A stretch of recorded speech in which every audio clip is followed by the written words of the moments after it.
Florida is catching a break today. Thankfully, those tar balls found in the Keys are not from the Gulf oil leak, but the relief won't last long. Some are saying forecasters believe a thread of oil is already in the loop current, meaning it could reach Florida within 10 days. That is exactly what Senator Bill Nelson has been afraid of.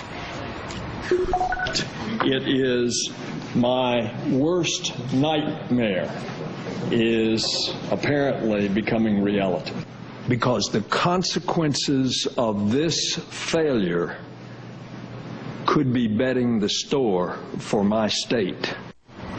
Democratic Senator from Florida, of course, Bill Nelson, joining us now. Let's talk about where we stand today. What is your best information on that loop current and what the threat is to Florida and the rest of the coast, of course? It's on the way, Andrea. It'll be in the Florida Keys in 5 days, and it'll be in the Miami area in 10 days. This is a tragedy, but when you have that much oil being spilled in the Gulf of Mexico, the currents are going to go which way the wind blows, and lo and behold, it's been to the south, and that gets it down in the loop current.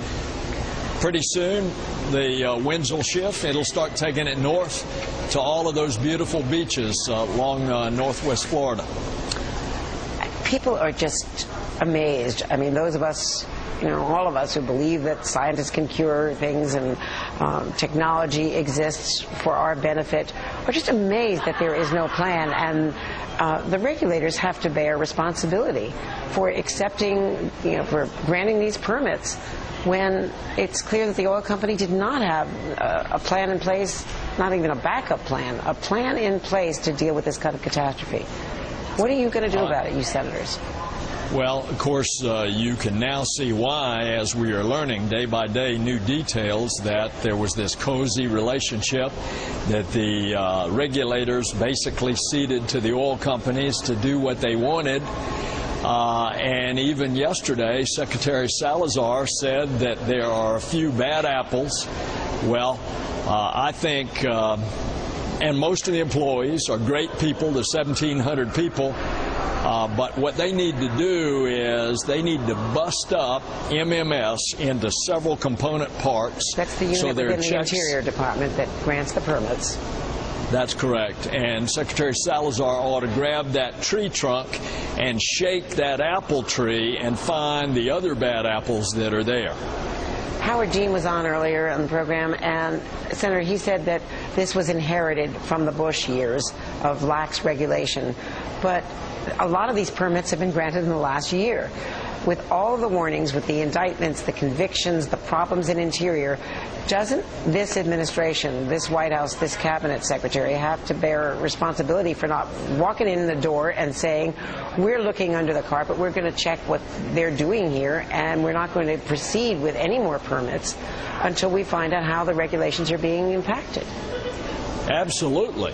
And I think that's what Secretary Salazar has tried by saying no more permits until we get to the bottom of this. And, of course, what I've argued to him and others, no more permits on any new exploration until we get to the bottom of this long-term investigation, and that's going to take months and months, Andrea. The Senate leadership now calling for an inspection to all of the existing rigs. We're talking about more than 30,000 rigs out there. Shouldn't this already be in place? You would hope that it would have been in place, but we are where we are, and they're inspecting them now. Now what we've got to do is we got to raise this artificial limit of $75 million of liability. I mean, you can think of the economic loss that is going to result, and the bill that I've filed along with Menendez is $10 billion. Limit to liability. I'm not even sure that's enough. Are you satisfied with the answers so far from BP, from the rig, Transocean, from Halliburton, from all the others who are involved, that they will take care of all of the damages involved? No, and you notice they are now pointing the fingers at each other. you're going to have massive lawsuits. And give you another example. It took us having to go in, Senator Boxer and me, and virtually beat them over the head to release those new videos that you got yesterday. And why didn't they want to release them? Well, it's obvious when you see all of that oil that's gushing out down there. We can play a little bit of that video that you got released. It shows exactly how much oil and gas. I mean, we don't know how much, but it shows the volumes and the effects. And you can realize right away that with the currents and the other conditions that it is spreading faster than anyone can contain it. There's the human dimension already.